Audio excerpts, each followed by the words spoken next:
It's worth it. I see so many people on this app that are like, oh, well, I enjoy my mortgage and stuff like that. But do you? Like, you get one life. That's it. We all know that, okay? And to be stuck at home for maybe even, just say, the next 10 years, doing really nothing, watching Netflix and rotting away, is it really worth it? Because you felt the need, because society tells you that, like, if you don't own a house at some point, you're failing in life. You felt the need to follow those footsteps, and now you're stuck at home. I just feel like that's not worth it anymore. Yes, back in the day, you could own a house, you could go on trips, you could have this whole family thing, all this.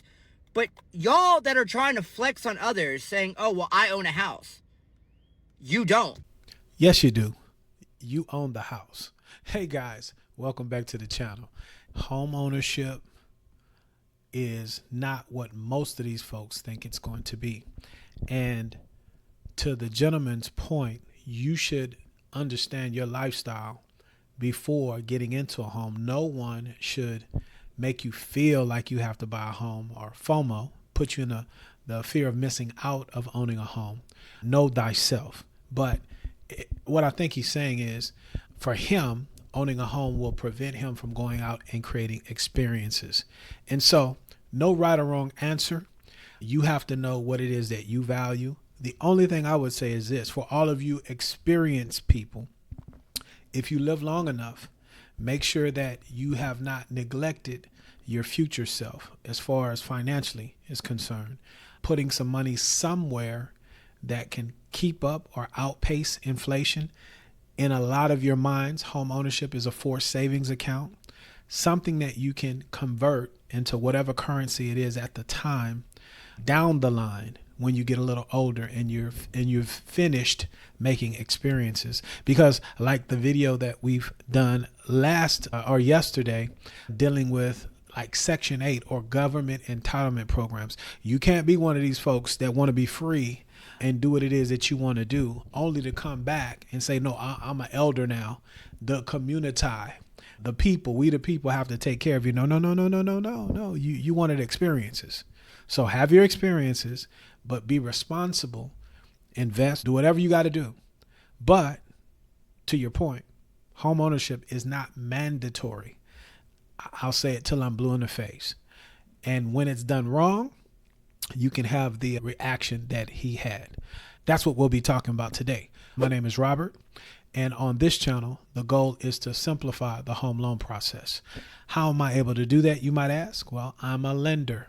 My NMLS license number is 180100. If you'd like to reach out, my contact information is in the description below.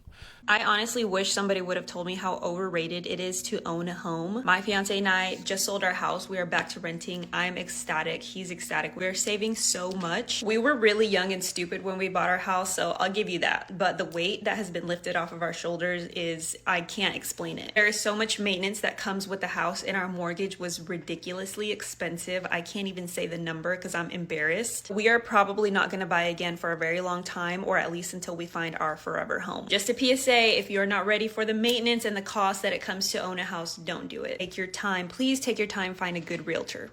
Okay, shout out to you, young lady, for the following. Selling the home. A lot of people, once they make a decision that might not have been the best for them, they stay in that state. They don't take action. When it comes to home ownership, there's a lot of false outside pressure that people feel and keeps them in something that they shouldn't be in. So shout out to you and your fiance. I don't think anybody could have told you otherwise. I'm going to use myself as an example. I talk to people all the time that want something, even myself. And when you want something, you want it.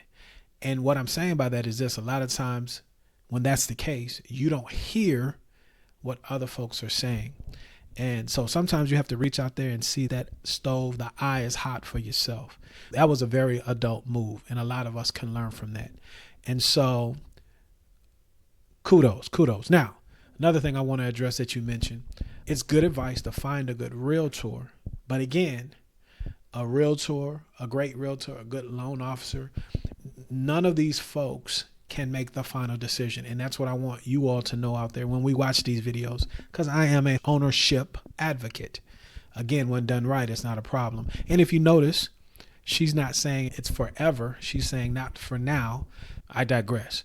My point is this: you have to know thyself. Let's continue. Let me de-influence you from buying a house. Our AC just broke during a heat wave. So I bought my first home last year for me and my family, and it went viral. But going viral doesn't pay the bills. Our AC unit just broke, and it's perfect timing because it's a heat wave this week. So I filed a claim through my home warranty because that's what I pay for. And if you scroll back through my home ownership playlist, I talked a little bit about the difference between a home warranty and homeowner's insurance. But here's the dilemma. I found a separate contractor that can come and look at it and said that they can fix it literally today. But I would have to pay out of pocket. So now I have to decide, do I wait for the home warranty, which they can look at it in a few days, but when they get here, there's no telling how long it's going to take for them to process the claim, when can they do the work, etc., etc. And it's summertime, so I know that they are backed up with claims. And again, it is an extreme heat warning this week. Or do I go with the contractor who can fix it right away, but it's going to cost me my real money? And of course, it is not cheap. If this was like a dishwasher or something that was like non-essential, this would not even be a question. But I don't want us to be uncomfortable, and I don't want us to pass out. So if you have suggestions, or even if there are some like loopholes or tips or hacks that I am missing, or any gotcha things that can happen with this warranty, please let me know, because I've never done this before.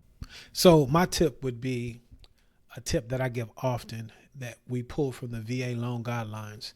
And that's this: whenever you purchase the home, make sure you factor in maintenance costs, 14 cents per the square footage of your home. I tell all of my clients that it's a good number to make sure you can put those things to the side. And the reason I say that is this: when it comes to warranties or home warranties, it's more of a marketing thing than anything.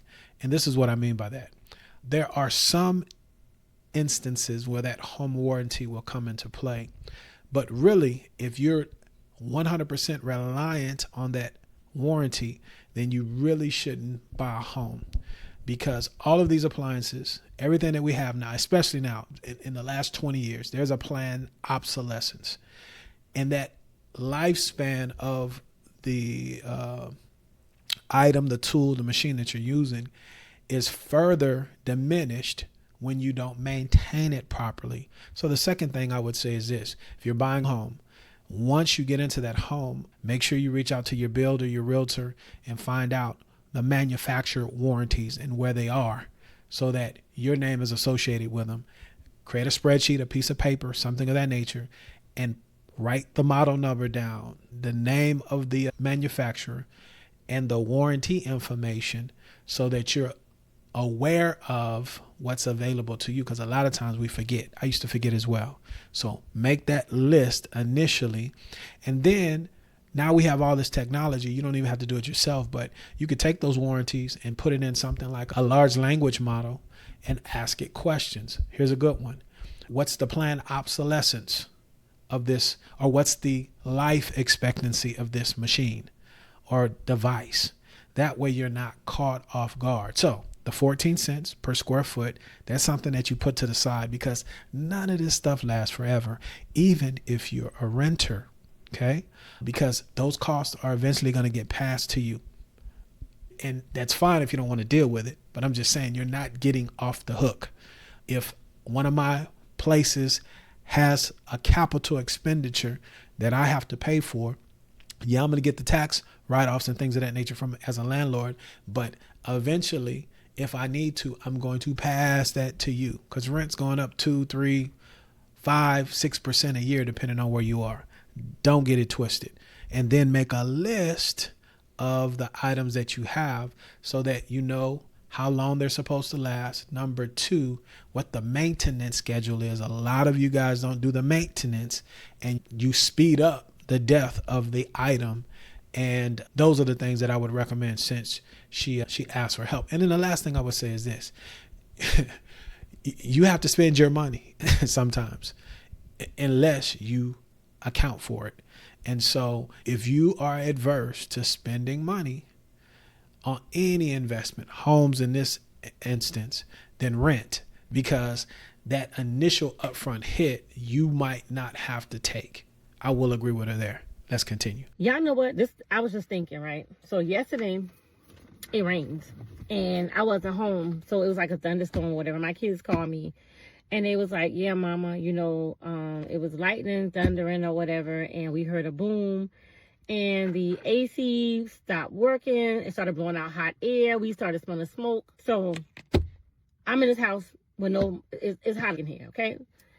I think sometimes being a homeowner is real overrated. Like, it is real, because now I got to sit and I got to wait on somebody to come fix my AC, right? Not only do I got to wait on somebody to come fix my AC. Well, how much ever it costs, I got to pay that. I got to find, if I ain't got the money, I got to find the money. Sometimes I hate owning this house, for real. Like, if I could sell this shit today and be like, you know what, let me just find me a condo, live in a condo, don't got to cut no grass, I would do that. I feel like I only bought my house for my kids. I got my daughter got 2 more years. Well, she graduated next year. I got one graduating from high school next year and one graduating from college. When they go, I think, listen, when they go, I'm gone. The house can fuck. Peace out. I think I've had enough. So we see the recurring theme of not wanting to deal with maintenance items. And there's a lot of single women that own homes. And so I don't want to overlook that point as we watch these videos. But the reason I wanted to address this last video is because she mentioned something very important, that when her children leaves, she's going to downsize. So depending on who you listen to, there's, the 4 Ds, the 5 Ds of real estate, but death, divorce, diapers, newborn, disability, if you will, or downsizing. Those are the ones that I like to look at. And so she's at the point to where she's tired of dealing with these things. My point is this: you have the home, and hopefully she's maintained it. And when she gets ready to sell, that's something that can help you get into the next place or whatever it is that you want to do with that profit. And these are the things a lot of times that we don't think about, the pros, if you will, as far as the potential profit when you get ready to sell. But regardless, even if there's no profit, she understands that I don't want a yard. Okay.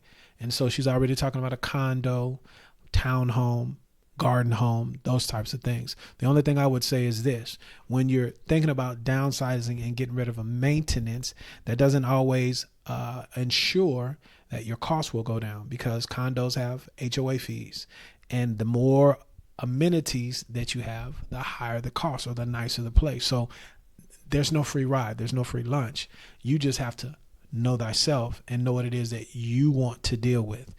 And maybe the cost isn't the issue. Maybe it's just she doesn't want to deal with having to fix those types of things. So as we round the corner on these videos, it's a couple of things you have to understand. Know thyself. Do you want experiences in life? Do you want to be able to move around more easily than it would be if you had a home or where you were putting down roots? Do you value not having to maintain things? Do you value a smaller space opposed to a larger space? These are all things that you can start thinking about beforehand, because with all of the videos that we reviewed today and all the stuff that I hear online, the negative stuff, when you really listen, it boils down to a couple of things. I don't have the money. I don't want to deal with having to fix things, or I bought in the wrong place, wrong neighborhood, too big of a home. These are the things that pop up. And from 2020 to 2023, there's a lot of you all that were able to buy that should have never bought. But because of the FOMO that was out and the low interest rates, it caused a lot of you guys to jump onto the property ladder. That's fine. Hopefully you're able to liquidate like the second young lady did and live to fight another day when you're ready. Because in my opinion, 8 years needs to be the minimum investment, 8 and beyond, for it to make sense for you to own a home. If you would like to get onto the property ladder and do so the right way, meaning you know what you're getting into as far as what you can really afford, so that when you do get into the home, it's a blessing to you and you're able to enjoy it for whatever reasons you bought it for. And then ultimately plant the seed with you to think about an exit strategy in the event that you do so. Well, I like to throw my name in the hat. As I said earlier, my contact information is in the description below. My time is up, but I thank you for yours. As I always say, Let's be good to one another. Let grace abound. And before you guys get out of here, watch this video right here. Indeed, y'all stay blessed.